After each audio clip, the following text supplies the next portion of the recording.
tawaf sunat. Saya nak ajak tuan-puan, bila datang ke Mekah, banyakkan ibadah, banyakkan aktiviti. Antaranya adalah tawaf sunat, baca Al-Quran, tawaf sunat. Dan sebelah saya ni, insya-Allah Ta'ala orang sedang tawaf sunat dengan ramainya. Alhamdulillah, tak seramai kebiasaan orang datang haji lah kan.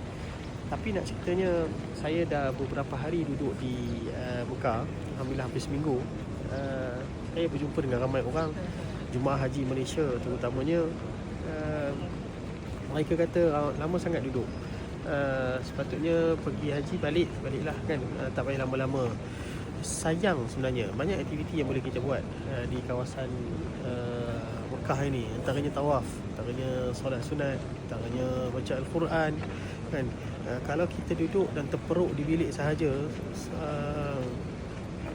mungkin seminggu sekali baru keluar, duduk di hotel saja tak keluar. Ini masalahnya, dia menunggu haji saja. Sedangkan banyak lagi ibadat-ibadat lain sepertinya tawaf sunat, baca Al-Quran, salat duha, datang solat fardu di Mekah.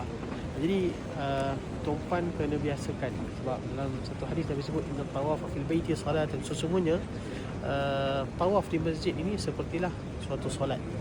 Sebab tu kita banyakkan, ini benda yang disunnahkan oleh Nabi SAW untuk kita banyakkan tawaf.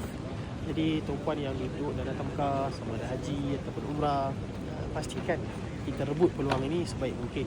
Kerana ianya adalah peluang yang tak selalu kita dapat. Contoh kan, antara tawaf, selepas tawaf duduk membaca Al-Quran sehingga terbitnya fajar dan selepas tu solat duha. Ini aktiviti-aktiviti yang sangat baik yang tuan-puan boleh buat. InsyaAllah Ta'ala sewaktu tuan-puan berada di Mekah Al-Mukarramah, insyaAllah Ta'ala. Moga-moga Allah terima amal ibadah kita dan kita mendapat haji mabrur, insyaAllah Ta'ala. Assalamualaikum warahmatullahi wabarakatuh.